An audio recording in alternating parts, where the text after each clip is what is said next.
about. I've got 20 minutes to do something that I might normally take a couple of hours on. So I will be asking you to engage with tonight's session. I'm just going to share the slides now and just check that it's all working at your end with you guys. Right, is that all working for you guys? Yep, I can see that fine. Brilliant, absolutely brilliant. It looks like I can't see the chat when I'm in this view as well, Fiona. So what I might do is leave you on, and if you could look at the chat, and if any questions, can you feed them back to me, unless somebody wants to put the mic on and feed them back. Okay. Yes, of course. The 20 minutes, the clock is ticking. We're at 17:38. That means I've got till about 6ish, yeah? It's about 6ish. Okay, on your marks, get set, let's go. Like I said, my name's Lynne Cade, and I manage the interdisciplinary foundation program, going back a step now. So Lynne Cade, the preparation for higher education program, which is the interdisciplinary foundation program. Okay, so what to expect in this next 20 minutes? We are going to do an introduction to the sociological imagination. Now, the sociological imagination is a theoretical lens that we use on the course on the People in Society module, which is a sociology module. And I'll tell you more about the course when we get to the end. But I will say there are two strands to the preparation for higher education course. One strand is to support people who want to progress into degrees in healthcare, so the human sciences, while the other strand is for people who want to progress into the social sciences, such as sociology or social work or law or criminology or loads of stuff like that. So I'm going to give you a little taste about the sociological imagination. Here we go. Okay. What I want now is you guys to do some tippy tapping on your computers and put some comments here. I would like to know what people call the middle of the day food stop. So when you have food in the middle of the day, and don't get too cryptic, don't be getting cryptic and throw me off the scent, but I want to know, what do you call it? Right, Fiona, what have we got going on in the chat? Oh, hang on a second, Lynne. People are getting there. We've got lunch. Okay, we've got lunch. Next. We've got another. Yeah, we've got a lot of lunch. A lot of lunch. Oh, we've got brunch. We've got a brunch there, so we've got brunch, lunch. We've got dinner. Din-dins. We've got tea. Get in and get your dinner. Dinner's on table. Sorry, what other one? We've got tea. Oh, tea. Okay. We've got more lunches. Any more? More teas. More lunches. Yep. More teas and dinner. So excellent. So let's move that on. Thank you ever so much for putting some comments in. This is what we want. This is what we want. So I've got some other ones. So you've done the ones that I'd say. Lunch, I'm off for my lunch. I'm off for my dinner, if I'm being proper Yorkshire, although dinner is your evening meal in a lot of senses. But let's have a look at some other cultures and what they call, I'm just going to have to minimise you, Fiona, for 1 second, what they call it. So in Peru, where Paddington Bear's from, the main meal of the day that is eaten between noon and 1 is called almuerzo. Almuerzo. Now, I'm just going to ask, is there anybody in the audience from Peru that can tell me whether I've not pronounced that right? So almuerzo. I'm taking that as a no. In Bolton, which in 100 miles from where I am at the moment, so sort of Lancashire, over the border, you know, the other side, the dark side, a pasty balm is the favourite middle of the day food. So they might say, I'm off for my pasty balm. In Australia, lunch is dinner and dinner is tea. And that reminds me of the olden days when I think that was probably what it was like for my family. Well, get in when I was playing out, get in, your tea's on table. And that was sort of like 5 o'clock in the evening, 6 o'clock in the evening. However, tea is the favourite term for the evening meal in Yorkshire, like I've just said, because I'm obviously Yorkshire. Whilst in Edinburgh, the evening meal is called supper. Or, as my son-in-law, who comes from Cumbria, Carlisle, just before you hit the border, one stop on the A6, one turn off before you hit the sign for welcome to Scotland. And I've seen that sign a few times when I forgot to turn off to go to Asda in Cumbria, and I end up going to Scotland. It's only one stop on the M6, but he'll go, what we're having for sups? And I'm like, what are you on about, and how old are you? But he's my son-in-law, so I'm allowed to do that. Okay, so why have I asked you about that? Why have I got you to focus on your terminology, the words that you call, the habits that you call your middle of the day meal? And the reason I'm asking you, because on the PHE course, the Preparation to Higher Education course, a lot of the learning is through looking at theories and introducing you to new ideas, but actually getting you to put those ideas into your experiences. Because if we can put learning new ideas, the things that we learn that we've not heard of before, if we can connect them to our own experiences, learning is far, far, far more productive. So our daily habits, the way we choose to live and define who we are, is explored by sociologists. So sociology is one of the strands on PHE for those that aren't going into healthcare. Okay, so we look at sociology. Sociology is a theory. Okay, and at university, that's what you study. You study theories. And theories can be a little bit, oh, this is a bit nerve-wracking. This is something new. This seems a little bit frightening. This seems very la-di-la. But I don't know if anybody's sort of in the mid-50s to 60s and remembers Maureen Lipman on an advert for BT that used to talk to a grandson on the phone about getting an ology at school. He'd failed everything else, but he'd got an ology. And that's what you do at university, you study ologies. So we study sociology. Okay, on the PHE course. And what sociology is the study of how society is organised and how we, me, you, people around the world experience life. People in different communities, in different neighbourhoods, in different areas, in different regions. Never mind different countries. But it's also sociology looks at how much control we have on the choices we make. Because what sociologists say is that society is structured in a certain way where there are norms, there are habits, there are rules, unspoken rules. There are things that we pass down onto each other. There are things that are linked to our class, our background. And we use those habits and patterns in our daily life to live our lives. So what sociologists look at is, well, how much choice do we actually have to be free in society if we're busy following the unspoken rules, the habits we've formed, the cultural habits, the social habits, the habits linked to, like I say, our social class, our generation, our family, our neighbourhood. So let's have a look. How do we think sociologists think and come up with these ideas on everyday life? Because all the ideas, all the ologies, all the theories that you study at university aren't just plucked out of thin air. They're there. They've been tested. And we learn them as students at university, not so that we can go, yes, and that's the way it is, and it shall never change. We learn ologies and theories at university as students, so that as students we can start to think through those ologies and theories and test them a little bit. And to start with, you'll test them through your own experiences, your understanding of the world around you. Okay. Now let's do a little bit of theory now. Let me introduce you to C.W. Mills, who wrote in 1959, which is really, really long ago. It was well before I were born. Well, 4 years before I were born. And what C.W. Mills did was he observed humans, and he was one of the fathers, really, of sociology and ology. And he defined and, in a way, designed this theory that we use called the sociological imagination. And what he says is this sociological imagination, this way about thinking.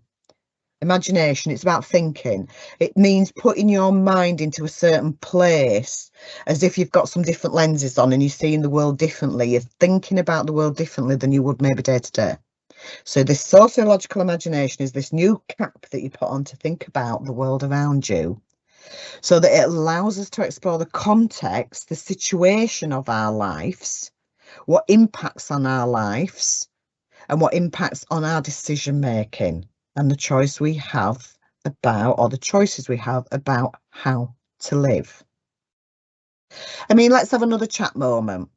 Do you think, I've lost Fiona, so Fiona, I know you're going to be there.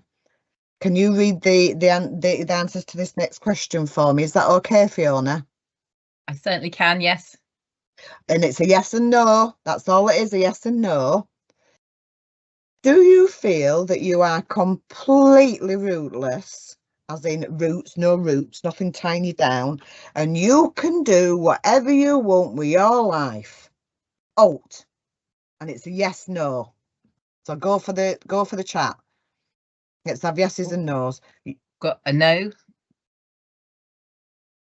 A no straight away. Oh, we've got a yes. Right, the yes no. person, keep an eye on them because they've probably been in trouble a bit in the past. Any more no's? Any more yeses?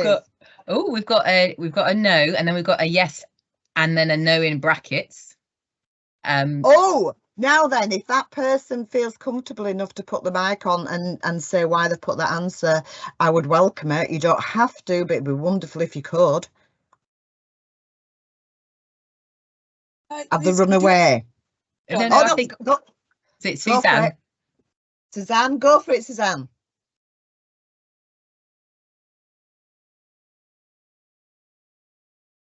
Oh, were you Suzanne, okay, Suzanne, I don't know if you've been. I think we might have lost Suzanne. Is that right, Fiona? Yeah, no worries. We've got more. We've got. Oh, can you repeat the question? Suzanne's very busy. She's in a busy cafe, so she can't. Oh, put no, the mic on. So sorry. No worries. But thank you, Suzanne. Thank you for saying yes, but no. And the question was, just to repeat it, was how much control do you think you have over the decisions you make each day about the way you want to live your life, not just on a daily basis, but your life? And that's what the sociological imagination does. We all have an imagination, we know that. And what we do on PHE, and particularly in the sociology module, we examine our own biography. We get the students to look at their own life experiences as well as our own. And we link this to what's going on around the world, in our communities, in our towns, the contemporary issues, things that are happening right now, things like poverty, cost of living crisis, having to use food banks, for example, lots of other things. Students will cover all sorts of subjects where they have to put on their sociological imagination hat to explore them. But what we do is we try and link the personal experiences that we have as individuals to what we call the public. And what we mean by public is those things that publicly we are expected to follow, those societal rules and normal expectations of behaviours. Things like, what do you call your midday lunch? Do you get a lunch break from work?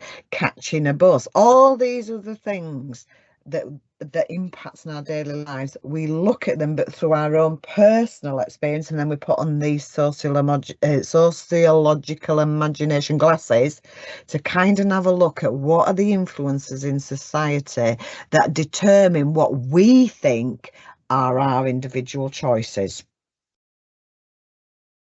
Lynne, Suzanne has put her comment in the chat. Can I read it out?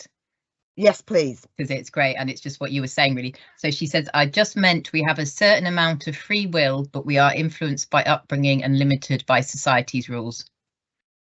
Oh, I love that thing about free will. There's an absolutely wonderful book Susanna called Free Will versus Determination, and it's from 1930s or something silly. I've still got an hardback copy. It's there, I can actually see it. And it's a little book, and it's all about that whole idea about how much free will we have and how much of our lives are predetermined before we're even born, never mind throughout our lives. So thank you, Suzanne, and I do hope you're signing up for university. All of you. Never mind just Suzanne. All of you. Anyway, Next question for the comment box. Fiona, are you ready? Get your vocal cords ready. How would you define family and its role? Can we have some answers, please, in the comment box? So shall I type it in as well? How would you define family? How would you define family and its role? This is another huge sociological question. What is the family and what is its purpose? Might be a shorthand.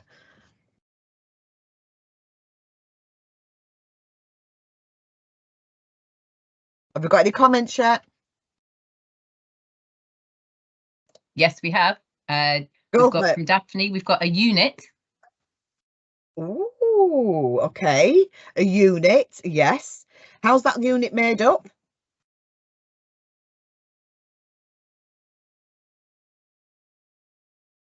Do put any more comments in the chat, or if you feel like speaking, do. Or we've got from Halima, create social unity and compatibility. Yeah. Oh, Mum Annette, you didn't know my family very well. Oh, we've got a lot of. We've got some more coming in now. Okay. Create care, support, and love, which works together. Okay. From Kieran, we've got we've got a different perspective here. We've got blood structure. Yes. Biological connections. Yeah. Blood structure. Yeah. Got primary social group that shapes you the most, influences how you behave. The family provides safe environment for one's growth. Who is on Google? Because whoever's put that is on Google. That is a really good definition, an idea. We've got another one. There are biological relations, people who raise you, peers, and the in speech marks, the family you choose in life, like friendships. Yeah, cool. So it's not just so it can be the biological links, but it's also about sometimes friendships. We sometimes make up our own family of people who think like us, like-minded people we like. Exactly. Any more, Fiona? Yeah, we've got one that just reflects that group of people that sharing the same values and respect. We've got continued struggle. Oh, yes. So yeah, people around you. Sorry, Lynn, I'm interrupting you. Yeah, so struggle, that was a good one. The next one, people around you who make you feel you belong, from Suma. Absolutely. Absolutely, Suma. Absolutely. So yeah, is that Suma? Is that our Suma? Because if that's our Suma, she's cheating. It is our Suma, isn't it? She's cheating then, because she's done the course and done a degree. Oh, thank you, Suma. Just to say, yeah, Nastia is not, she didn't get her definition from Google, so well done. That was the one earlier. So yeah, thank you for I've got mine from Google, so are you ready? Because I did. First of all, let's do it. I have got one definition coming up that's from Google, and I'm holding my hands up, but this is according to sociology. So according to the ology, the theory, the ideas that we study at university, the disciplines that we study at universities. This is what they say, and this is from a sociology textbook. We no longer live in a world with predictable, orderly structures. So it's no longer about having a nuclear family, which is mum, dad, children, or an extended family, which might be mum, dads, uncle, aunties, grandma, granddad, children. Family structures are incredibly varied, and individuals have much more freedom of choice in aspects of their lives. And I think we can probably say that's true. If you look at the history of the family, it has changed generationally. It has changed. Society is increasingly fragmented with many diverse cultures. People create their identity from a wide range of choices, including the identity that they want to hold within their family.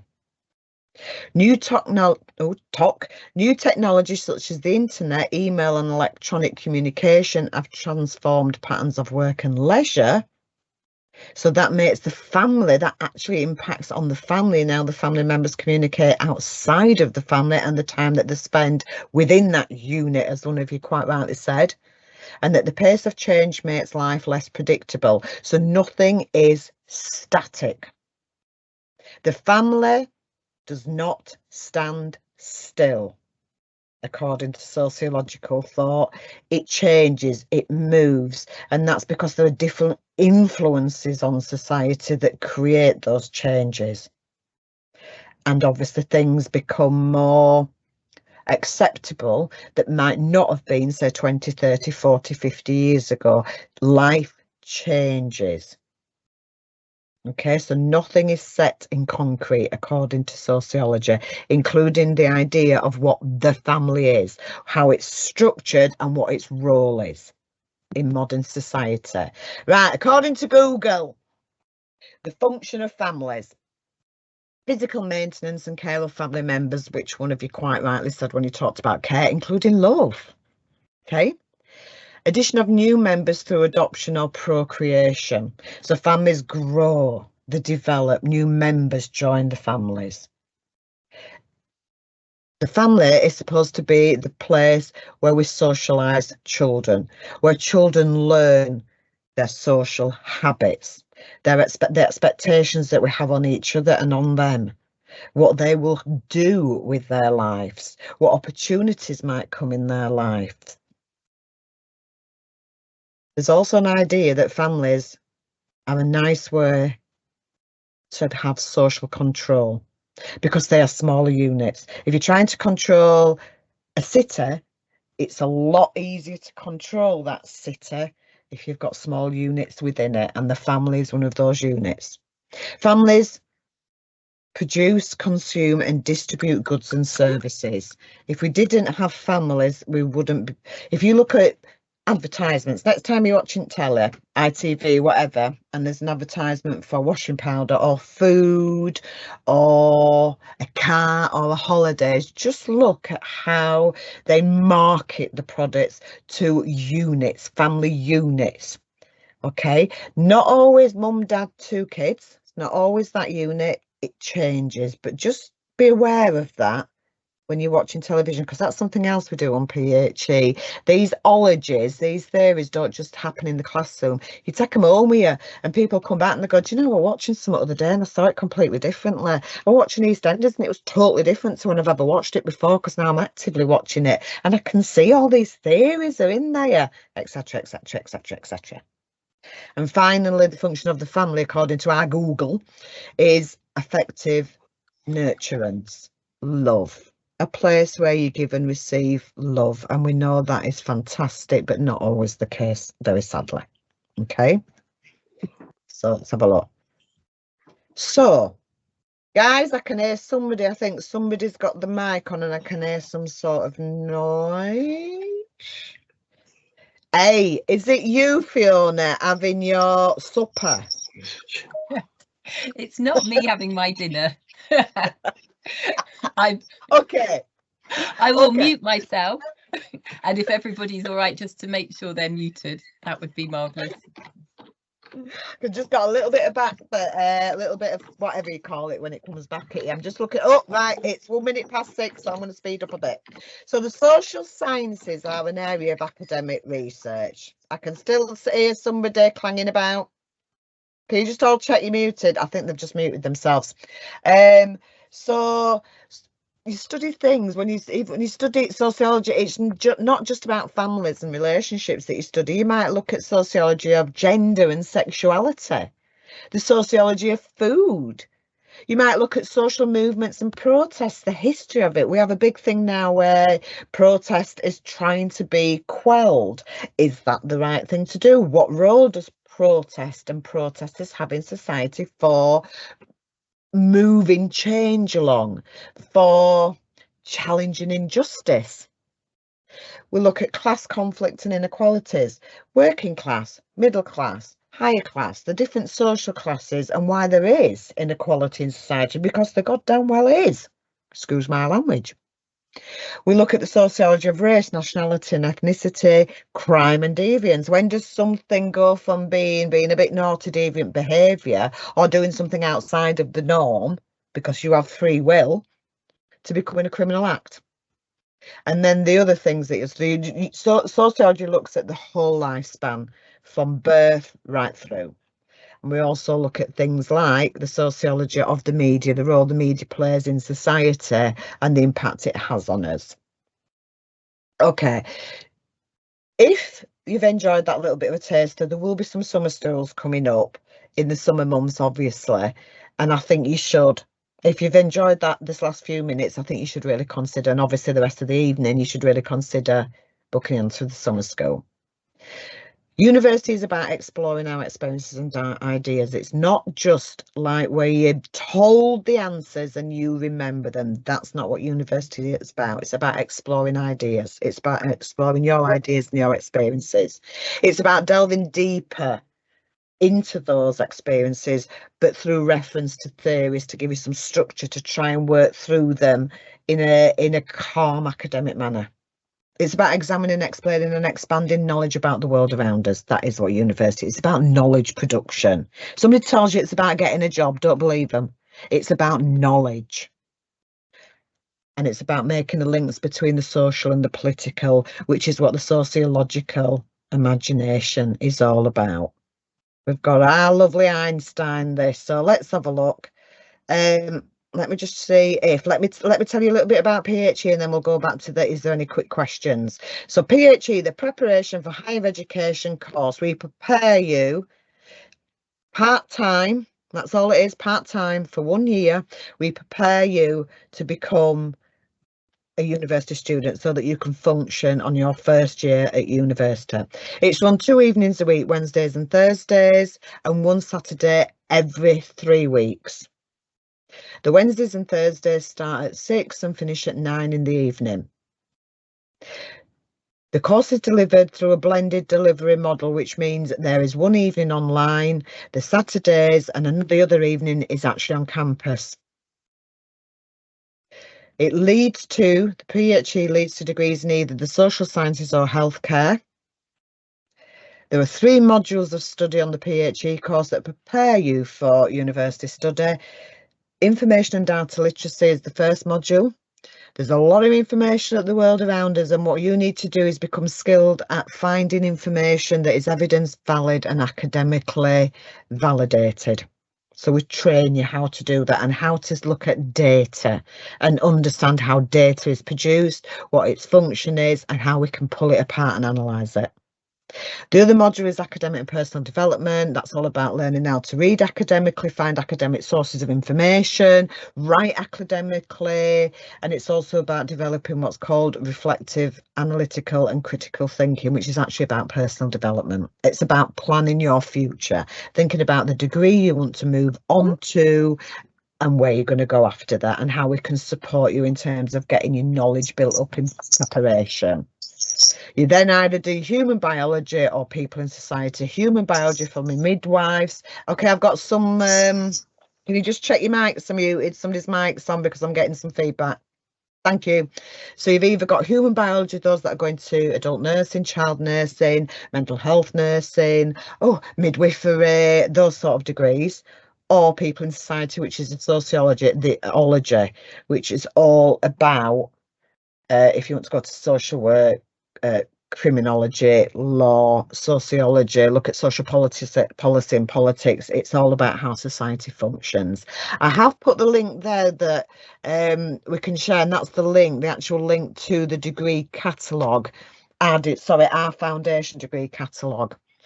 Anything you want to know about studying at university in terms of the degree content or the foundation content, you will find it online. The university puts everything online about the courses, so there's no guessing what you're going to study. You can go online and you can see what you will study and why. So I'm just going to go back one. And I'm just going to say, is there any questions that anybody would like to ask specifically to the PHE course? And I'm just going to come out of that show. And I'm going to stop sharing. Oh, has it stopped sharing, folks? Hey, it worked. It all worked well. Right, any questions? Come on, throw them at me. You can ask me what I had for my dinner and my tea and my sup-sups. To progress to computer science, yes. Hi, Lynn. And how much does the PHE costs? Half of what a degree, 1 year of a degree costs, because it's part-time. So I don't look at the money because my political view is that you shouldn't pay for higher education, so it's out there now. I've said it, so I kind of ignore the whole money side, but Paul will be able to answer questions around that. Yes, you can apply for student loans, Suzanne. Yes, you can. Let's have a look. Computer science, no, it would be science foundation year to progress to computer science.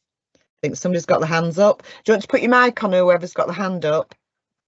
Hi, this is Rajani here. I was just wanting to know. Hi, just wanting to know, is this only about, like, I think somebody else has also asked the same question. Is it only about sociology and healthcare, or is this session include other courses as well? No, the PhE course has 2 progression pathways.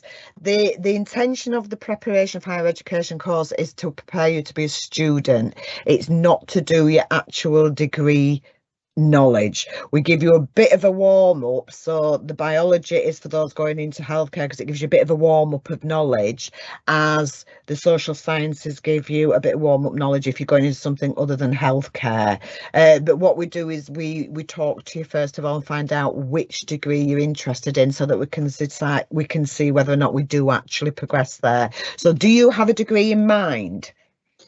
Yeah, I was looking for some part-time degrees, but obviously in a different section, a different area, different subject.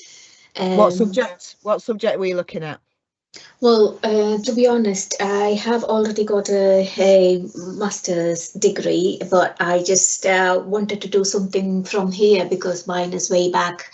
About 2 decades back, I can call it now, so it's outdated. So probably I need a refresher course from this country, which is why. And then obviously I'm looking for a different sector now.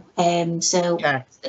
Relating to you know, a part-time degree. I don't know how to make a start into that area, but I just definitely need a path into it. Okay. I'm sorry to interrupt you. I'm just conscious of the time, but I just want to say that PhD wouldn't be for you because you've already got a degree. It's for people who haven't studied at level 3 before. Right. But this evening you might find there are some degrees that you are interested in, and I think what you will be advised to do by the end of the evening is book in for one of our advice, information and guidance sessions. There you go. Brilliant. Okay. Okay. So thank you very much. You're very welcome. Right, Fiona, shall I hand back to you because I believe I've run out of time now? Yes. Hi. I just needed 1 minute. I'm sorry to interrupt. Can you hear me? That's okay. This is I can hear you. So Hello, in regards to the PhE course, when you say healthcare, does the undergraduate medicine degree also count in that? No, that would be the foundation year in science. Okay, so you mean the interdisciplinary science foundation year at the... Yes, I do. Yes, Okay. That's exactly what I mean. Yeah. All right. Thank you so much. Thank you for the day. You're more than welcome. And we would advise any questions like that, do book an appointment with one of our guidance workers, which we'll mention later on. And absolutely. The repeat. PhE, Fiona, can I just clarify? The PhE is for people who don't already have a degree, and it's for people like myself that left school without any qualifications, and then as adults realised they want to open some educational doors. So it is very much about people who haven't had the experience of degree level study before. All right, I'm handing it over to you because I need to get my bread out of the oven. Me bloomer. Thank you so much, Lynne. Well, enjoy your tea or your dinner or your supper. I've had them all. I have them all by 9 in the morning. Yes. No, do you want me to hang around because I can mute my camera and my mic and just hang around in the background if you wish? You could do and answer any. We've got some more. We've got various questions, a few more questions, but I'm aware of the time because we do need to keep to schedule.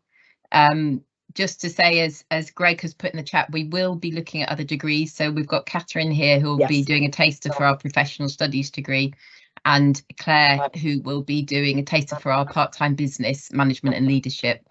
And you can obviously access our guidance for any type of undergraduate, so first degree information.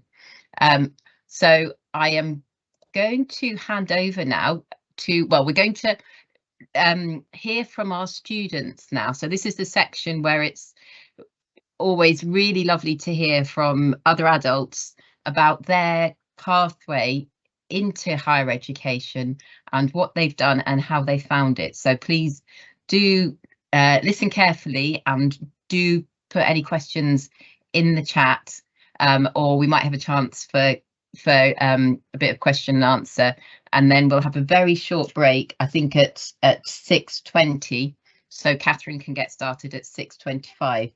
So I hope that sounds okay for everybody. All right then, so I know we've got Suma here. So Suma, would you like to introduce yourself? Hi Suma, lovely to see you. Yeah, hi everyone. So Suma is one of our special guests tonight. Thank you so much for dropping in. So I'll hand over to you to tell us a bit about your learning journey. Okay, my learning journey. Let's see. First of all, I gave up work to take care of my children, my two daughters. And when my youngest daughter started school, high school, sorry, I decided to look for a job. I couldn't find anything. I went everywhere looking, and you come back and every knockback you get, it start making you feel smaller and smaller and smaller. And one day I walked into the job center in the city and I met Fiona. And Fiona started chatting, and she was talking about university, and I thought there's no chance. First of all, I do not have GCSE. Secondly, English is my second language, and I thought there's no way I'll be able to cope with academic writing, and I don't even understand. I probably won't be able to understand what I'm reading at that stage. And then she suggested that I try Jumpstart. Jumpstart is a short tester session where they introduce all the different types of degrees available. And Fiona said to me, why don't you come? And I thought, well, what have I got to lose? I had a day rover ticket, and I thought, well, I can go home, cook dinner, come back and just see what this is all about. And that was the best decision I ever made, because from that, I realized I did my matriculations and got in to do PhD, which is what Lynne was talking about. And I have to agree with her, because she said it's all about knowledge, and I do agree with that now. I look back, and the one thing I think about is knowledge. And honestly, there's no price to pay for the knowledge I have acquired.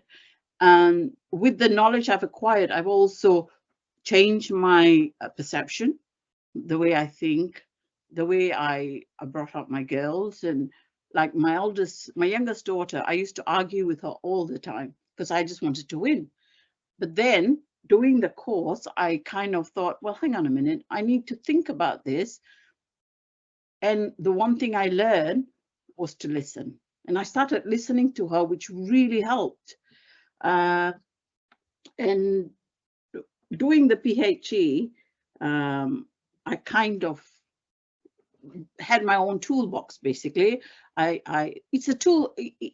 Lynne gives you a toolbox of how to, to read academic work, to cite it, and there isn't a right or wrong answer. And it's your way of thinking. And I think she introduced us to sociology in a lot of ways.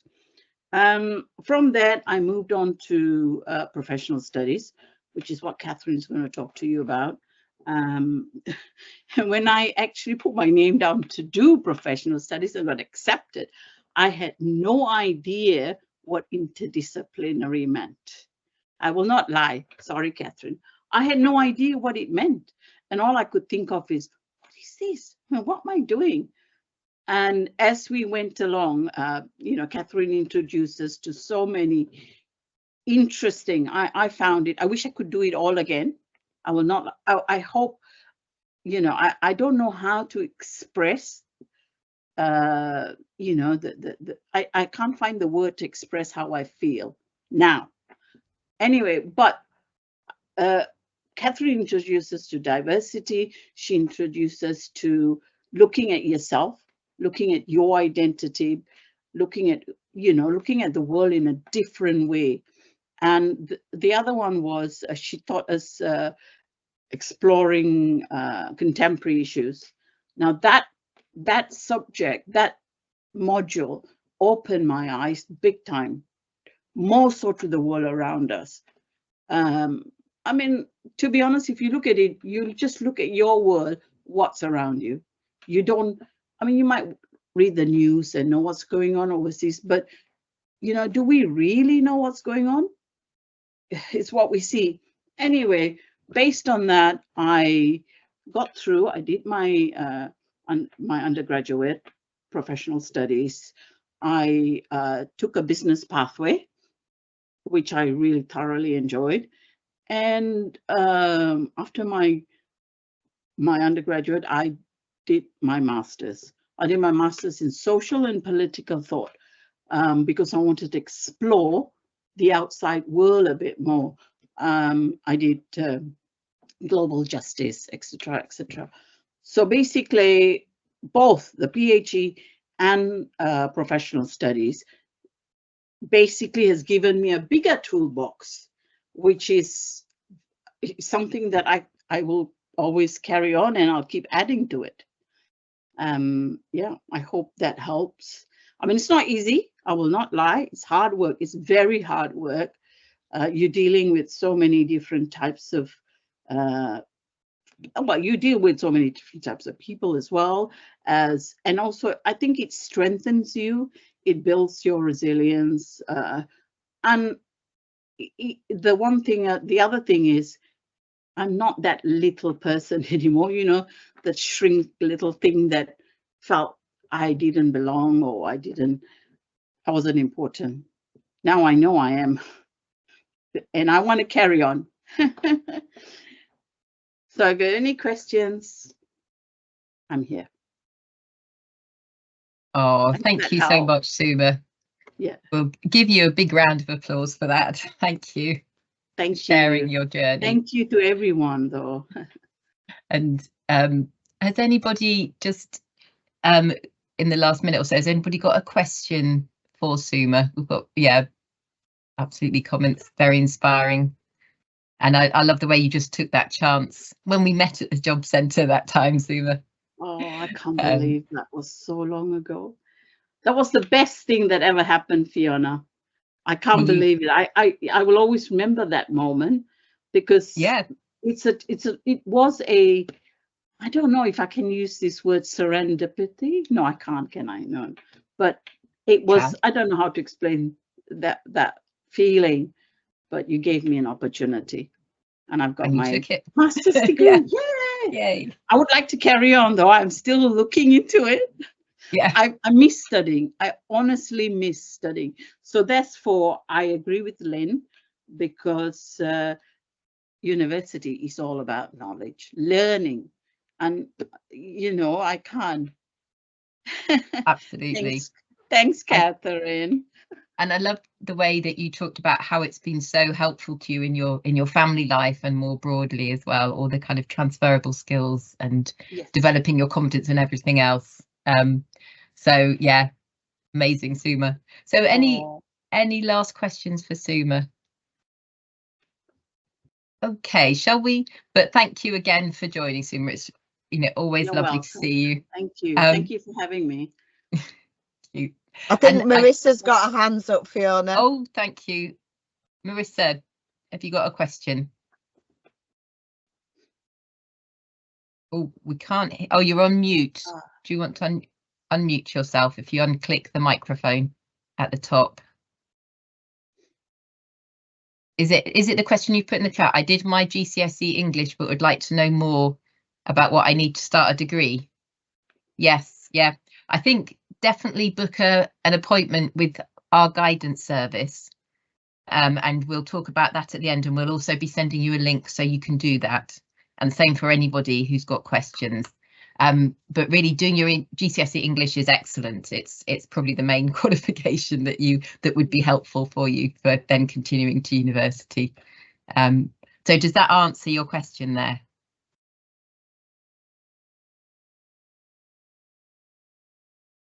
While Marissa's typing, she wants to, and we've got a question from Cree. I hope I've said that right. To progress to level 3 or foundation in education, what is required, whether I need GCSEs? Oh, thank you, Marissa. So to progress to level 3, which is also our foundation years, so preparation for higher education is equivalent, or an access course at college is equivalent. We would say often GCSE maths and English are the most useful things. You may also have functional skills in maths and English. You might also be able to do our alternative entry test, but it's, as a general rule, people need some kind of level 2 maths and English, or to feel confident at that level with maths and English. So yeah, teaching assistant level 3, that's perfect particularly if you want to continue on to university. So I would say definitely do make an appointment to speak to our guidance workers. Okay, know we're kind of running on a bit. I know we've got Sean here, who's one of our students, and he's having troubles with his microphone. But Sean, can you speak at all, or can you hear me? You hear me? Oh, yes, I can hear you. Yes. Okay, I can't. Problem I've got is I can't hear you. I've never had this problem before. I've always joined these and it's always been fine. Oh, hold on, I'll put my camera on. So, hi everyone. Yeah, I've never had this problem before. Yeah. So, Fiona, if you could type a quick question, I could always speak. Yeah. Might be nice to be not interrupted for a change, really. Like, you know.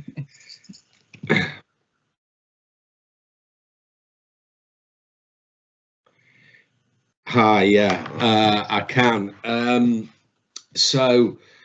Yeah, I'm currently studying. I'm studying part-time for a learning and teaching degree. So I'm in the 4th year now, unbelievably. So my learning journey started. I'd been out of education for 30-something years. I was working as a gardener, had my own business, and it became quite clear that my body wasn't going to hold up to another sort of 20 years of gardening. So I decided that I had to study again. I decided to go into education. I was a governor at a local primary school. And I decided to go into education. So I went back to train as a teaching assistant, and through a very inspiring tutor, she encouraged me to do a degree, which at the time she said it seemed preposterous, really, that I could ever do a degree sort of in my late 40s. However, I took the plunge in the end. Yeah, and it's been just a fantastic experience, really. I've got no academic background. I left school with very few qualifications a long time ago. Yeah, and I think if you'd asked me 5 years ago that I would now be looking for a research question to do a dissertation next year, I kind of really wouldn't have believed you, you know. So I think that all I can say to anybody who's thinking of going back into university going back to studying, it's really, really doable, you know, and it's very, very enjoyable. I'm now confident around writing 5,000 word essays on things that I wouldn't have known anything about a few years ago, you know. So all I can do really is encourage you to do it. It is that I'm not saying it's not easy. there are times when you'll want to throw your computer at the wall, but there'll also be times when you, after all that frustration, that you submit a little bit, you submit your work, and the mark that comes back gives you great confidence in actually what you're doing, and the support from the university. Because I think it's always worth remembering with the university that they want you to succeed. It's not an exam. It's not like school. It's not like where, you know, league tables, etc., etc. It's about wanting you to succeed. So the support is there. Yeah. So anybody who's umming and ahhing, I'd really say, what have you got to lose, really? You know, it's been a fantastic experience. I mean, and I'm thinking, and if this gets back to Nadine, I am thinking of perhaps doing a master's, maybe, which is insane. So yeah, you can all do it. If I can do it, anyone can do it. Thank you very much. I still can't hear you. So yeah, I don't know what that's about. Right. I'm not doing a degree in technology. I'm doing a degree in education. Right. So anyway, I'll get off, because if I can't hear you, unless anybody's got any questions, if anybody's got any questions, that would be fantastic. We got any questions for Sean? No? Well, I think we should give him a big round of applause and give him a wave, because he can't hear us. So thank you. So that's brilliant. And as you can hear from our learning champions, what just an enriching and fulfilling experience studying at university is, and it's absolutely for everybody. So welcome to people who've just joined. And so for the second half of the session, we are going to have Catherine from Professional Studies, who's going to do a taster with us, and then Claire from our Business and Management and Leadership part-time degree. And we'll have some time for question and answers with Paul, our Student Support Officer, towards the end. So, Catherine, shall I hand over to you now? Yeah, thank you. And do my slides look okay? Can everybody see my slides? They look fine to me. Yeah, so I've set it up so that I can see the chat as well. So hopefully this is going to work okay. So hi everybody, I'm Catherine. I'm the Programme Manager for the Professional Studies degree. And this first slide, you can just see some of the people who have graduated from the degree. It's a degree specifically for mature students. And what I'm going to do for this 25 minutes that we've got together is going to tell you a little bit about what the degree is. I'm going to start with that and end with that, and then give you a bit of a taster from the degree, so a bit like what you had from Lynne, hopefully a bit of an interactive taster session. We're going to think a bit about identity, so an introduction to how we might think about identity. It's one of the first things we look at together on the degree, and then there'll be a brief opportunity for a reflection. And I don't know why I put lunch there. I was thinking of when we did this in the day, maybe we'd all go and have lunch, but maybe not. Maybe that should say questions. Okay, what happened was I did a special set of slides when I was at work, came home to do this, and I lost all the slides, so I've had to do them again, which hopefully that's the only little blip that you've got. So what is professional studies? So professional studies is a full degree, and as Suma was saying, quite a lot of people go on from doing the PhD foundation year onto professional studies. So that's one way you can come onto the degree. You can also come through our alternative entry scheme. So I can see some people in the chat have been saying you've already got level 3 qualifications, or you've got good kind of work experience. If so, it might be that you can come straight onto professional studies if you end up thinking it's a degree that's of interest to you. That's something to work out in a guidance appointment. So what is it? it's a degree that's specifically designed for mature students. So for people that have got great life experience, work experience, but maybe don't have those qualifications, haven't had that opportunity to come and get a degree, that's what professional studies is here for. And it's interdisciplinary, as Suma said. And what that means is that we look at lots of issues that affect us today from multiple perspectives rather than just one. So it's quite a broad-ranging degree. What I'm imagining is if you do the degree, you're the dancing person at the centre, and you're looking at 3 things while you're doing the degree.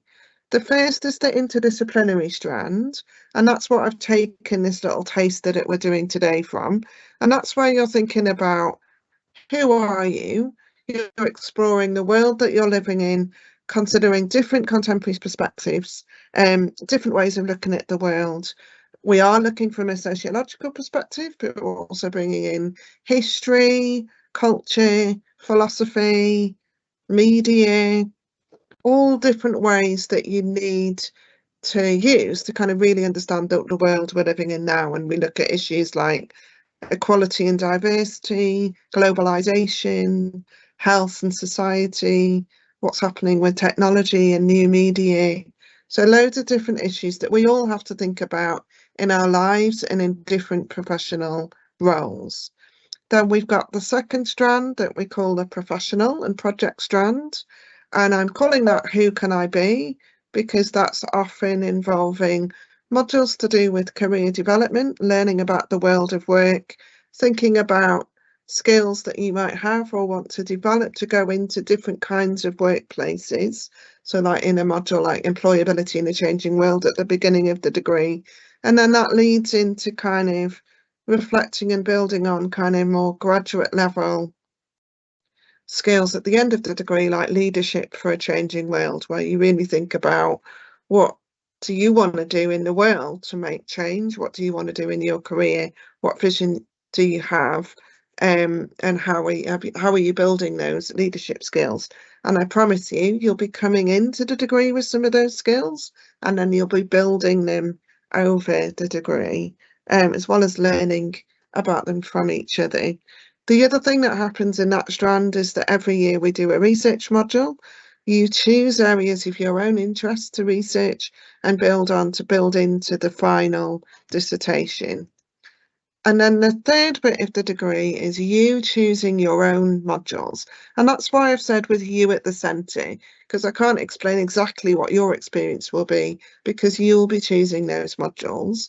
And you can choose them either from areas that we specialise in within the Lifelong Learning Centre, like child and family studies, learning and teaching, business management or creative writing.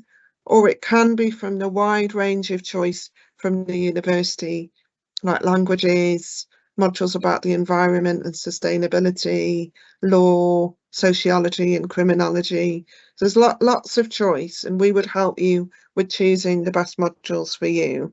So for example, Marissa in the chat has been talking about wanting to go into teaching. What some students do is they do professional studies to go into teaching, and they study it with the learning and teaching pathway. And Suzanne said she's loved sociology. We've got students that do the professional studies degree with the sociology pathway. So what you're doing on the degree then is building up your own portfolio of relevant knowledge, skills and experience through stuff we're learning all together on those first 2 strands, and then on the bits where you're choosing your own modules.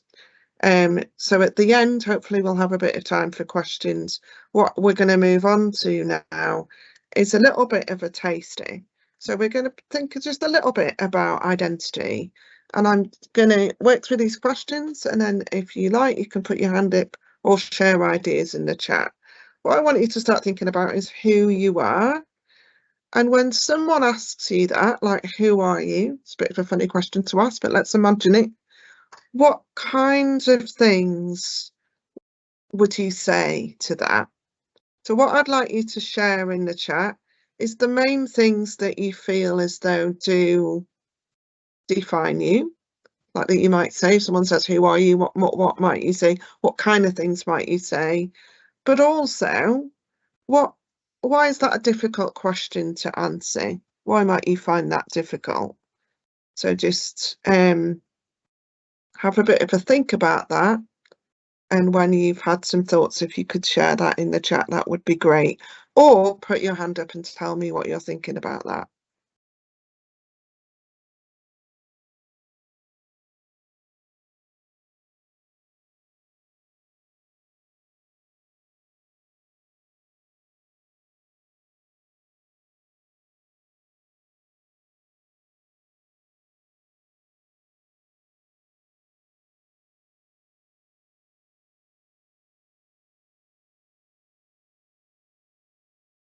Shall I write the question in the chat as well, Catherine?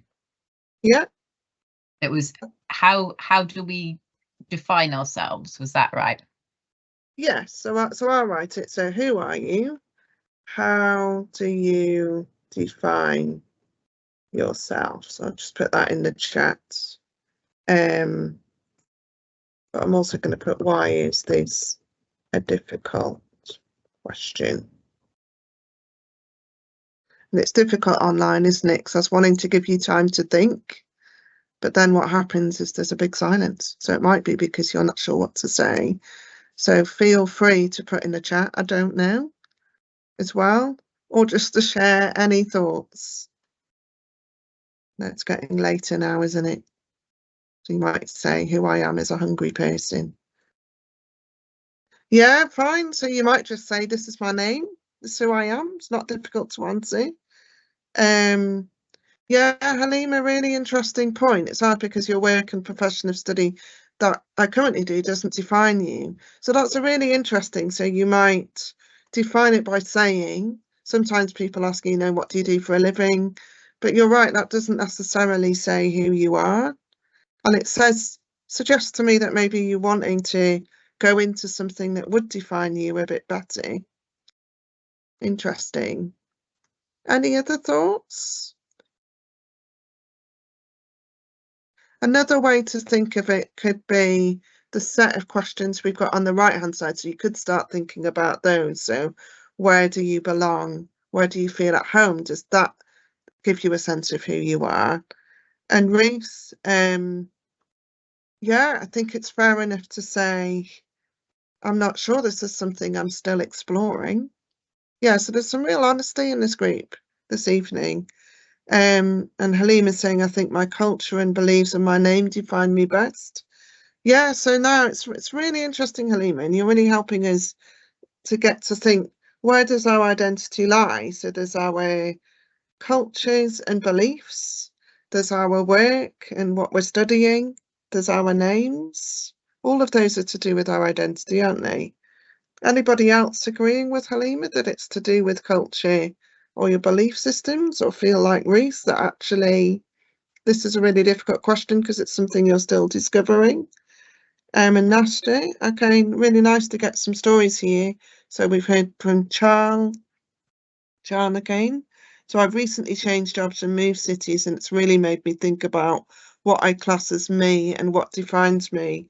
Really interesting, isn't it? Because it's maybe something we take for granted until we're suddenly in a different context and we have to kind of think about, okay, well, where am I comfortable, or who am I if I'm now this different person? And then Nasty's talking about, again, like Halima, we're talking about work and study, but also bringing in, okay, I'm a mother. So going back to that idea of family that you were talking about with Lynne. And yeah, absolutely, there's much more to you than that. So yeah, what we're saying, maybe it's a difficult question because there's always more to the answer. And then Cree's talking about spirituality. Nice to add that to the idea of culture and beliefs and uniqueness. And absolutely, your experiences could define you much more than maybe something that you were born with. And then James is saying, for me, up until now, I've just coasted without much direction, but still find it difficult to figure out exactly what I exactly want. This is one of the first steps I've ever taken to providing myself with an answer. Well, amazing first step, and well done for sharing that with everybody here. But yeah, thinking about your next steps and your future does start to get you to think about your identity, doesn't it? Who do you want to be could be part of that question. And Marissa, it's so great to hear about what you love. I think that really is part of who we are, isn't it? Yeah, so you love that work, and you maybe want to be defined by that. Yeah, so Clementina's still exploring too as a mother of 6. So much going on there. Oh, and then we've got a big answer, so it's worth waiting for Suzanne's. Lots of things going on here. Lots of different ways that we get defined here as well. So female, British, late 30s, loads of stuff. So thanks for sharing all of that. And you've got the kind of geographical location in there, and sexuality and class as well. So thanks for all of those answers. So there's a lot going on there, isn't it? And I think for me, if we were going to continue this in the session, and the next slide we're going to jump ahead, we would also think about when we talk to each other and introduce ourselves to each other, what kind of things do we say? And yeah, Paul, someone did mention the Northeast. So yeah, spoiler alert, Paul, who's going to talk to you in a bit, will talk to you in the most beautiful accent there is, a Geordie accent. Very proud to be from the Northeast. Absolutely. I grew up there too. Unfortunately, don't really have the accent. So yeah, so I just wanted to start getting us going. So what we were doing there is really starting to define identity. And as a group, you've already started to define that in a really interesting set of complex ways. On the course, we look at someone called Richard Jenkins. And Richard Jenkins looks at the idea of, and I'm just going to put this in the chat because I realise I've not put this on the slide, is social identity. So he says that identity is always social. And what he means by that, and I'm just going to read out this quotation and talk a little bit about what he means. So he says, identity is the human capacity rooted in language to know who's who, and hence what's what. This involves knowing who we are, knowing who others are, them knowing who we are, us knowing who they think we are, and so on. A multi-dimensional classification of mapping of the human world and our places in it as individuals and as members of collectivities. And I just want to say here, you were on it as a group. We're thinking about that because a lot of you were saying, well, I'm not sure who I am. And I think you were starting to say, but this is how I might define myself in these different contexts. And that's the kind of thing he's talking about there, like, how do we talk about ourselves in those discussions about who we are? He then says it is a process. So he's still talking about identity. It is a process, identification, not a thing. It is not something that one can have or not. It is something that one does. So he's saying we do our identity, we do our identification. It's a process. What do you think he might mean by that? Any thoughts that you want to share in the chat, or put your hand up and talk to me about what you think Richard Jenkins means by the idea that identity is a process. It's not just something that we are. And I'll put that in the chat as well. What does identity being a process? And absolutely. So Suzanne's saying we're constantly evolving and changing. So it's not something that's staying the same. And it's something that a lot of you were saying in the chat as well, that you're in that process at the moment. You're thinking that through. You're not sure who you are, and what you are could be lots of different things. And that's all he really means by multi-dimensional.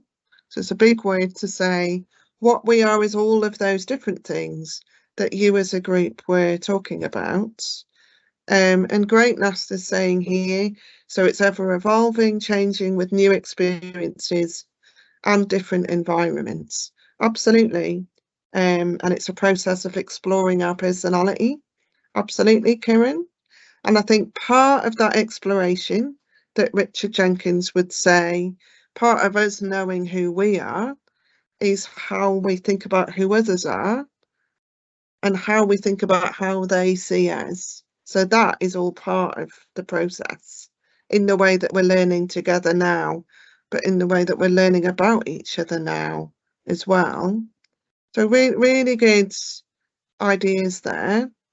And part of that process is the process of categorization. So this is what I wanted to, it's only a really mini tasty because I know that we're all, you know, there's quite a lot to listen to online. But the thing I wanted to end with from Richard Jenkins was what he says about categorization, and I wanted to see what you thought about that. So people categorize others all the time and as a matter of course. Categorization is as much a part of our subject matter as self-identification. Who we think we are is intimately related to who we think others are, and vice versa. What do you think he's suggesting there? And do people agree? Have you had experiences of people categorizing you? Or is this making you realise that maybe you've categorised other people? Just going to put the question in the chat. So have you been categorised? If so, how? What do people think about that? And do you agree with that idea that who we think we are is intimately related to who we think others are? Any thoughts?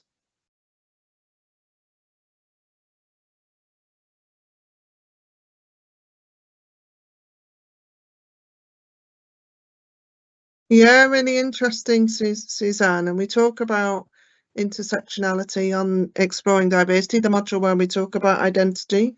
So intersectionality is the idea that different things about our identity intersect. So I'm a woman, I'm also white.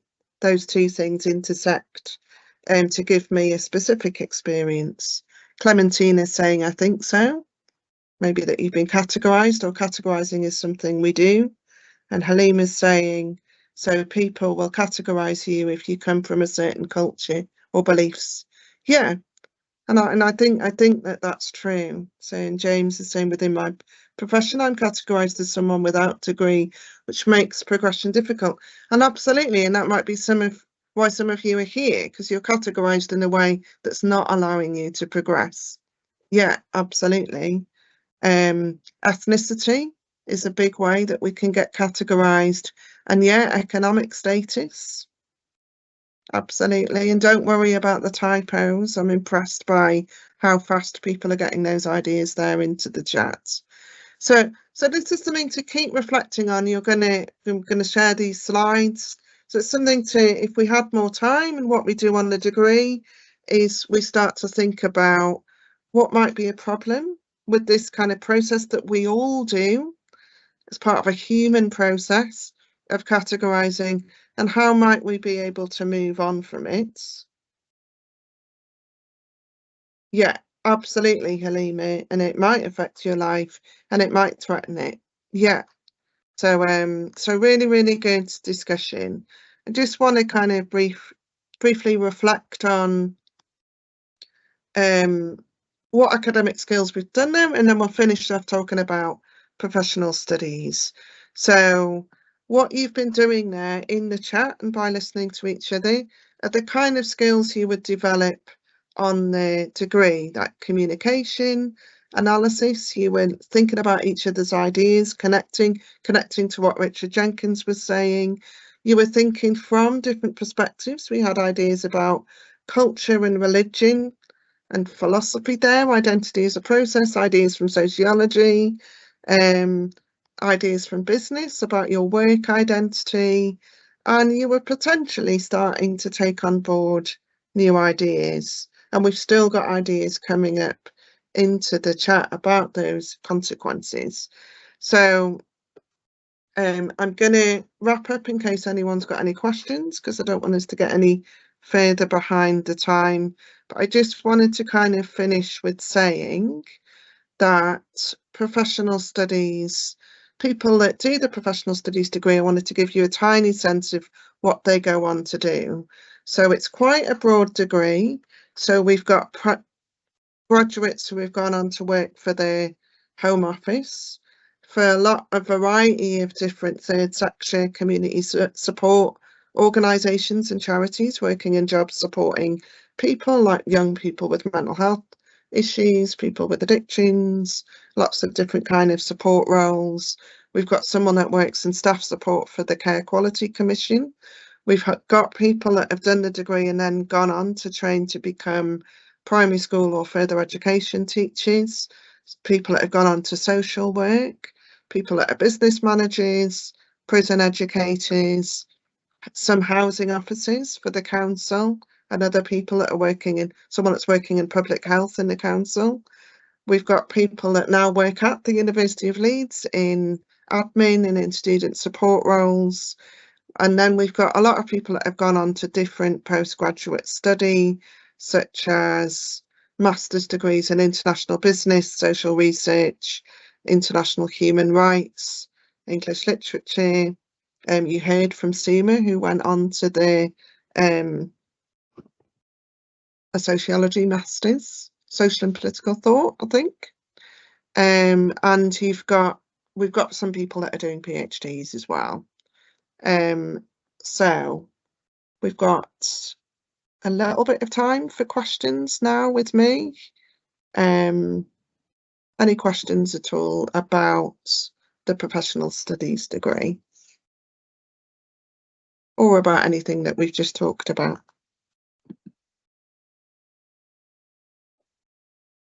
You could put your hand up, or you could put something in the chat.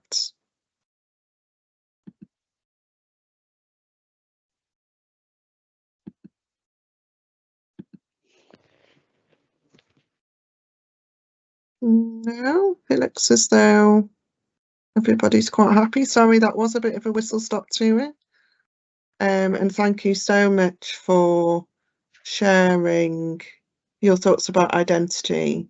Thanks, Clementina. So Halima is saying, what are the requirements and how long is the profession? So to come on to the degree, so basically we will send you some information about this. You can come on through alternative entry, which means that you would need to have some evidence of some stuff usually at GCSE level and work experience that we could take into account to think about the level 3. If you've got level 3 qualifications, you can come on if you've got an access year or A levels or kind of BTEC. Basically, it sort of depends. We take into account your life and your work experience. I'm not sure what you mean by how long is the profession. The degree, if you do it full time, is 3 years. Part time, it would be 6 years, and you can kind of mix and match with that. You can start part time and go full time, or vice versa. In terms of the profession, that might not be what you mean. So maybe you mean how long is the professional studies degree, in which case, yeah, 3 years or 6 years or a mix depending on how you do it. So you can do it full time or you can do it part time. Any other questions? Yes, you meant the degree. Okay, yeah, and sorry. Talks around the houses then. I should have stopped and thought. And you're very welcome. Any other questions? In which case I might pass back on to Fiona. And thank you so much. Thanks for sharing such personal things in the chat about your identities. It was really lovely to learn with you as a group. Take care. Thank you so much, Catherine. And just to say, to give everybody a big round of applause for really participating in that so well. And I thought there was some just brilliant comments from everybody. So thank you. So now we're going to move on to our next short taster, which is from Claire, who is teaching on our part-time business management and leadership degree. So Claire, shall I hand over to you? Yes, that's absolutely fine. Thank you. This is where I'll try and share the slides, and we won't share, but we'll try our best.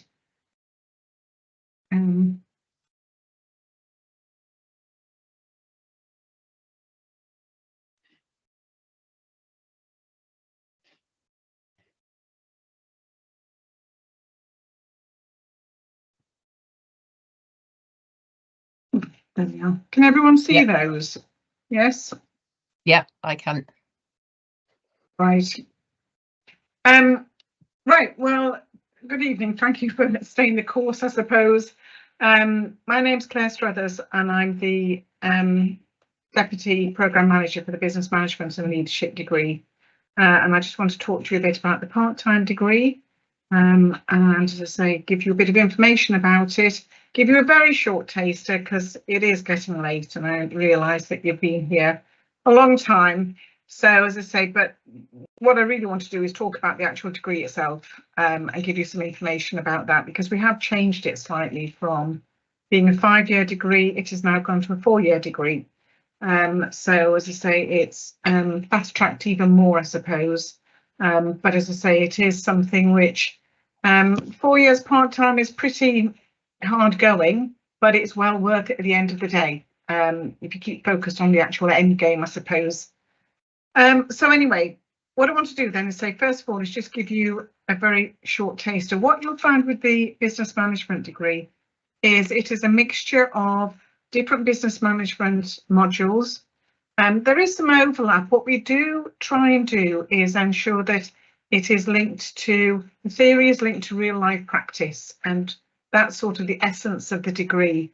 And because a lot of the people who come onto the degree are in work, then, you know, they will add their thoughts to what we're delivering and talking about, because it could be that as we're talking about something, then, you know, you'll say, well, actually, that doesn't work in our company. This is why we can't do that. So as I say, so it adds a greater depth to the degree itself, because it's looking at how it works in practice, but also we're gaining input from people who are actually already in work. So the chat's still up. So what I want to do is just look at this. So you've got here the 2 pictures here. And this is where what we find is that a lot of the business management side is there is a link between more than one of the modules. So what you have got there is you've got 2 pictures. One is showing what happens in real time. I suppose this might not be the best thing to do at this time of the evening if you haven't already eaten, or if you, but what I'm trying to show you is how different it is when it comes to something like advertising. You will be doing a marketing module, but this particular picture is looking at what happens when somebody actually makes the product itself to, you know, you go in and buy it. And the second half, where it says approximately 4 hours, is looking at how it's been put together in order to advertise it, and it looks so much better, I suppose, if you want that sort of thing. So what I would like you to do is just spend a couple of minutes just thinking, what do you think the problem is with something like this? You've got 2 pictures, it's supposed to be exactly the same product. What do you think the problems are when you see something like that? Is it right? Is it wrong? And I say, you can either put it in the chat, you can speak, it's entirely up to you. What are they trying to do to us, I suppose? The trip. Hi, my name is Clementina. Hello there. Yeah. The 3-minute ones it doesn't look hygienic, but the 4-minute one look, you know, clean and hygienic. Yeah, so it looks much better. It looks much more appetizing. Yeah. So anything else? Selling the product, basically selling the product there. So the look is better and it's definitely attracting people with a better appearance. Yes. And that's what advertising is all about, is trying to sell something. Ethically, do you think it's correct? Do you think it's right? Claire, can you see the chat? Because we've got some comments. Would you like me to read it out? Oh yes, sorry, I can see it now. Yep. Yeah, so you've got, yes, you're right. It's misleading. It's giving us a more idealised burger.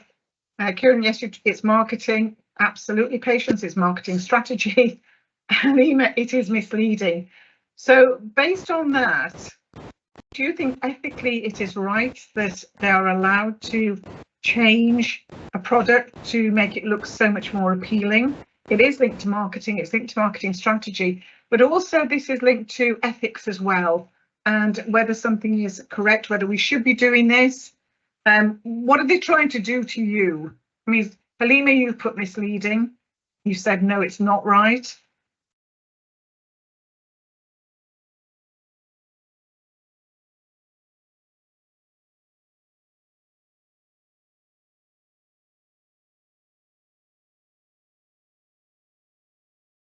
Yeah, to some extent it is right, but to change it all is not. The marketers would argue and say that, you know, what they're trying to do, as you say, is make something look more attractive, make it look as though you want to actually buy something. It's looking at how that's put together, and it's something that people want to do. Yeah, you are to a certain extent lying to the customer. As I say, because what you're not doing is telling the whole truth. It's misleading. Suzanne, that's a really good point, because you're right. You've put, is it any different from greengrocers putting the prettiest veg on top? Yeah, it's something that is done or in some way or another all the time. But that is such a great point, because as I say, it is, we always see the best products. You know, you're not going to put something that is going off slightly or is a bit misshapen on the top. You want to attract customers into your shop or to buy that particular product. And Ruth, yeah, you're not really getting what you're paying for, because as I say, it's something that is different. You know, it certainly doesn't look as appealing. But as I say, ethically, it's allowed. We're also straying into, so we've obviously got marketing, because as someone said, got marketing strategy. We've also got this aspect of ethics, because at the end of the day, you know, ethically, is it right that we are misleading people? Yeah, Halima, you're right. My editing is okay, but if there's a difference in size, it is not ethical at all. You know, looking at those two pictures, which are supposed to be identical, then there is very much a difference there. It also brings in some of the legal aspects as well for business. And I'm thinking about such things as trading standards, who can get involved if they feel that somebody is totally misleading people.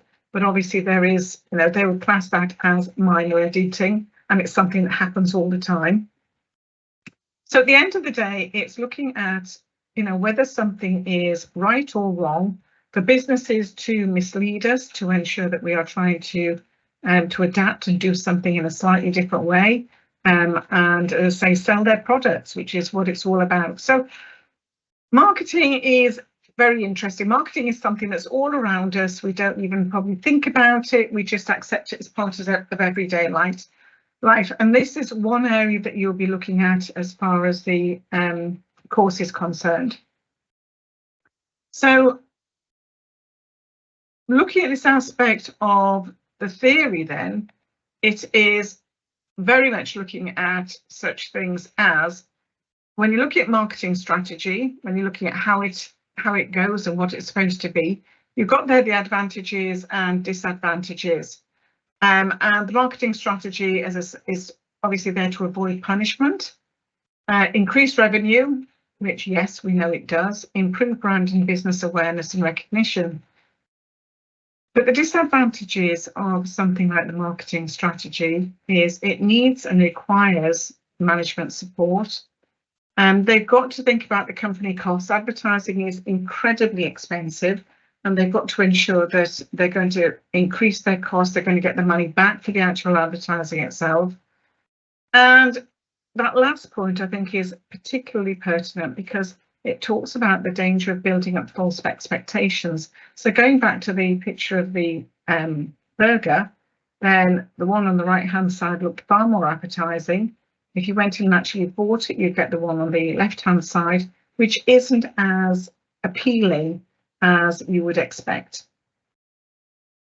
But just to give you what we call a factoid, and the factoid there is looking at the amount of time that we are actually taken in by something.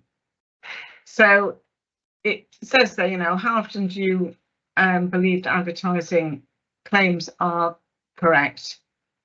Sometimes, never, always. So the always is a really tiny percentage, and yet companies spend such a lot of money on advertising. So, they are still grabbing enough people. So even though it's a tiny percent that's always, sometimes is enough for people to explore it, to look at something, to make a decision about whether or not they want to find out more information or actually go and buy it.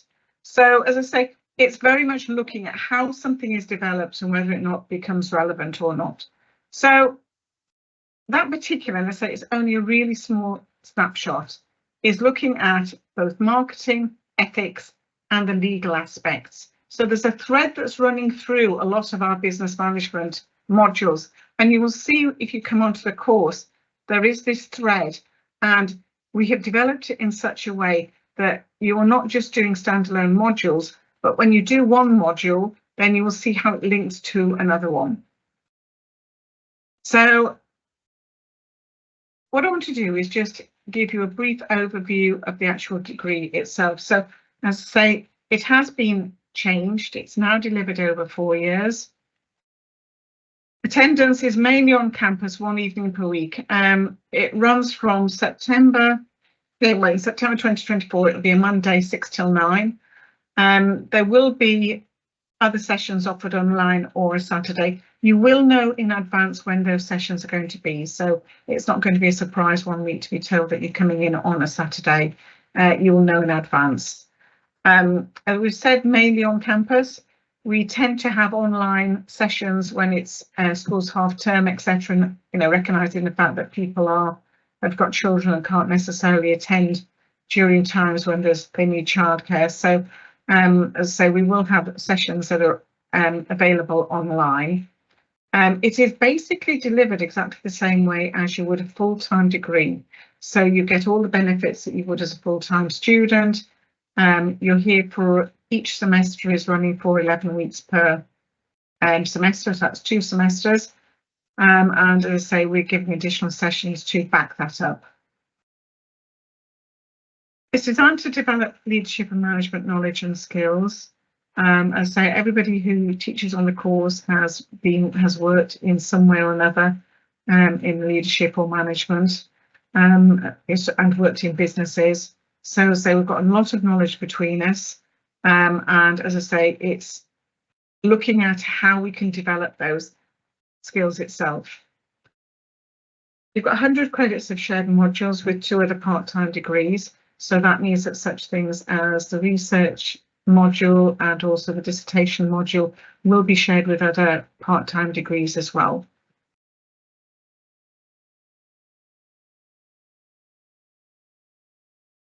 Right, this is how it would run. So you've got, and bear in mind that, as I say, this is a new course that we've just developed, or we've just changed it slightly. So on there you've got, and I'm not going to go into the modules in great detail, but first of all, you've got the organisational environment.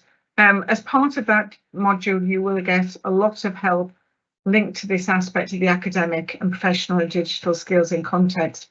What we've done is that module is being run across the whole year, because that's going to give you the underpinning knowledge to be able to write your assignments, rate the reports, research, carry out the correct grammar, look at such things as referencing. So that will run the whole year, and as I say, that's really your underpinning knowledge that's going to get you through the rest of the course itself. So in the first semester, you're doing 2 modules, similarly in the second semester. Once you pass those, you're then going on to the second year, And what I will say at this stage is that apart from a couple of modules, all your assignments will be written rather than exams. You do have an exam in business accounting, but you'll get lots of support for that. As I say, and that's about the only one that actually has an exam now. So we've moved away from exams and everything is assignments or report based. There are some group presentations as well. When you start each semester, you will know exactly the deadlines for your assessments and handing in those assessments. So again, you know, you're working towards those particular dates and we'll give you as much support as we can for those particular modules. And that's as much as I want to say about it, really. I don't want to go through all the assessments. Suffice to say that the fact is that you will get a full degree in 4 years, which is only 1 year more than a full-time degree rather. So as I say, it is something which it is doable, it's hard work, but it is certainly worth it, the final degree you get. Are there any questions? Sorry, no question, but I guess I want to leave now. It's prayer time. I would like to carry on, but it's prayer time. Just forgive me, I need to leave now. That's fine. Thank you very much for the lecture. Nice to see you. Thank you. Thank you. Bye-bye. Any questions for Claire at all? I have questions, but I think it's a very big question, long question. But I've booked face-to-face meeting with one of the staff there. So because I came there today, so I think my question will go through that meeting. Oh, thank you. All right, thank you, Clementina. We'd always just encourage people to ask questions as well, though. But yeah, thank you for that. But also do book a guidance appointment with our guidance workers, because then you've got 45 minutes to really have a good chat about things. Oh, we have got a question from Suzanne. Very good question. What are the entry requirements for this degree, and would you need to do an access to HE course? The access to HE course would depend on what qualifications you've already got. If you're looking at level 3, there is also, depending on your experience and what you've done job career-wise, then that would also be taken into consideration as well. But the best thing you could do is book a meeting and we can go through that. Thank you, Claire. Yeah, because as I think everybody said this evening, at the Lifelong Learning Centre, we really value your life experience and all the skills and strengths that you already have. So yeah, so do book an appointment. And I think somebody else has got their hand up. Yes, I'm just trying to see who it is. Oh yeah. This is Rajni here. Hello. Hi. I would just like to know how to book a session, please. Book a one-to-one session to discuss about this further.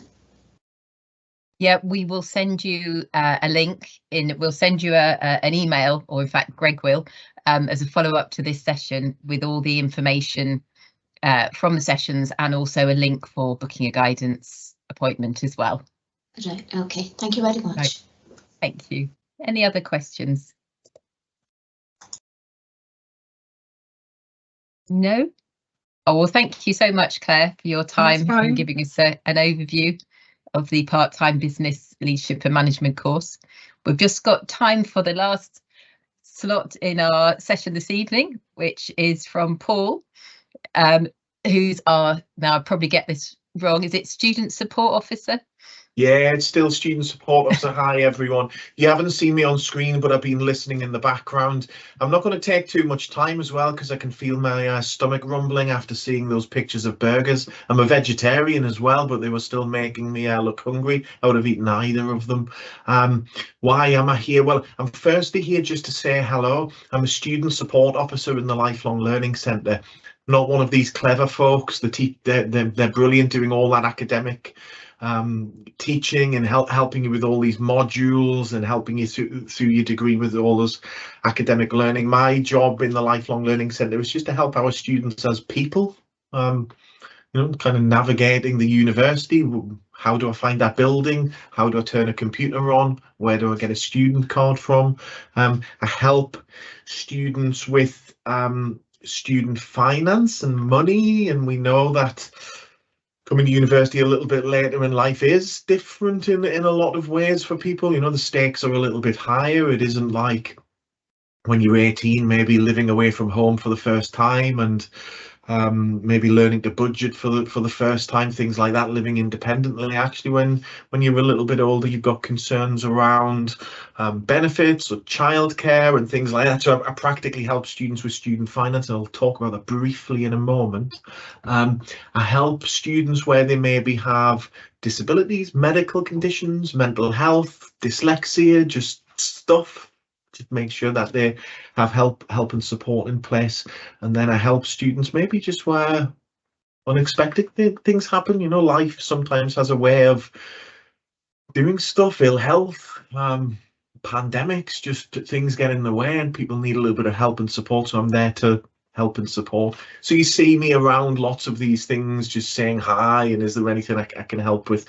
Why am I here in this session now, though? I'm in this session now to tell you about 2 other sessions that I'm involved in that I think might be useful, because this session, as I've been hearing, and I almost want to sign up to one of these degrees. They've been excellent. They've been giving you a taster of the different degrees that we do in the Lifelong Learning Centre.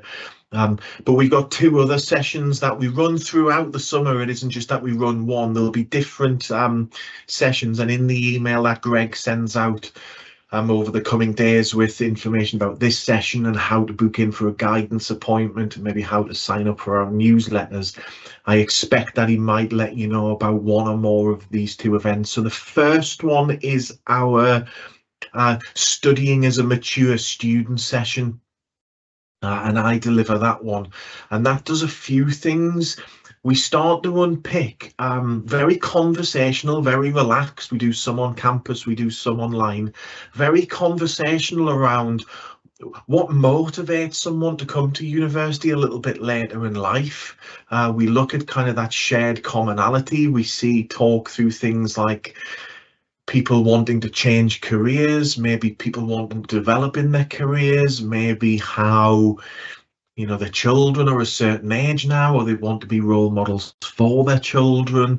We talk about maybe where there's been big life events that have made people stop and take stock of everything, and that's motivated them to study. But what we do mainly is we challenge some of the things in your mind that you're telling yourself, thinking, I couldn't do this. So quite often when I'm supporting students before they start university, they say things like, I'm too old, or I haven't got the right qualifications, or I couldn't afford it, or I couldn't juggle all those caring responsibilities. And how many of those things are actually true? So we challenge some of those myths and we see if they're true or not. I mean, would you be the oldest student here? Do you need qualifications? We talk about that, and we do that with some of the learning champions, different ones. And so, I mean, Suma's been in the session, Sean, who we've met with here, they're in the session as well. In this session tonight, they've talked more generally about their journey into university, but we hear from them and we hear things like, well, did you feel really old on campus, and were you able to afford it? Really nice conversational session. So there's the studying as a mature student session, and then the second session that we do is an introduction to student finance, because we know that for a lot of people, they think, oh, that sounds all excellent, but I couldn't afford that. When we did this session in on campus last week, there was a chap who attended, and he said, well, I'd love to come to university, but obviously you don't get student finance over the summer months. It's like, oh, do you not? He said, oh, I don't know. I'm like, oh, so you've ruled yourself out of university thinking you don't get student finance over the summer months. I mean, you do, but it was interesting that he was telling himself that he assumed that. We hear other students saying, well, I couldn't get student finance the way the 18-year-olds do because I'm too old. I'm like, I don't think that's right. So the introduction to student finance session just puts that all on the table. It gives you a really good crash course in this is how student finance works. I've just delivered that session at Leeds City College today, and everyone, when we do it, they all come away from it going, I thought student finance was a lot more complicated than that. Not particularly. So we run those on campus, and we run those online as well, myself and John, and largely speaking, the headlines in student finance is that usually is affordable. I mean, it's there is things to unpick around, whether someone's been to university before, or things like their immigration status and stuff like that. But broadly speaking, student finance tends to be just a lot easier than I think people in their mind maybe tell themselves. It's absolutely doable. So I just wanted to sell those two sessions and say to me, at those sessions so high, feel free to come along to either or both of them. They run throughout the summer, online and on campus, studying as a mature student, introduction to student finance. I think, Greg, someone has popped links in the chat around both, and yeah, we'll see you over the summer. Nice. Yeah, someone's saying there you pretty much covered every assumption I had which prevented me pursuing higher education as an adult. It's always the same ones. I must have had hundreds of conversations with people thinking about coming to university. I'm too old. I don't have the right qualifications. I'm not clever enough. And we really unpack that one. What do you mean clever? I've got too much going on in my life. I couldn't juggle all those responsibilities, and I couldn't afford it. Yeah, we all have those worries, and so I'm not suggesting that they're not true. They're not true. But we tell ourselves, this voice in our head tells us that story, and we therefore listen to that voice and think that those assumptions are true. And like I say, that studying as a mature student session will unpack that and maybe challenge some of those things that you're telling yourself, and hopefully put you in a position where you think, I think I could do that if I wanted to. I'll stop talking because there's only 2 minutes left. I just wanted to say hello. Thank you so much, Paul. Has anybody got any questions for Paul at the moment? I think come to the sessions that Paul mentioned, because we want everybody to have as much information as they possibly can. But yeah, just to reassure everyone as well, I think we've all just been impressed how brilliant you've been this evening and how participatory, and you've just had loads of great things to say, and that really reflects I think adults, when they're studying at university, people have got so much life experience and so many strengths that they bring. They're already ahead of the game, and yeah, so do just come and attend any of our sessions, book guidance appointments, get in touch with us with any questions, and we'll do our best to help you. So any final last questions from anybody? No? Oh, that's amazing. We're finishing on time as well. So thank you all very much for coming this evening. And yeah, do be in touch. Greg will send you all the information from this evening. But yeah, thanks everybody. All right. Thank you very much. Thank you. Bye-bye.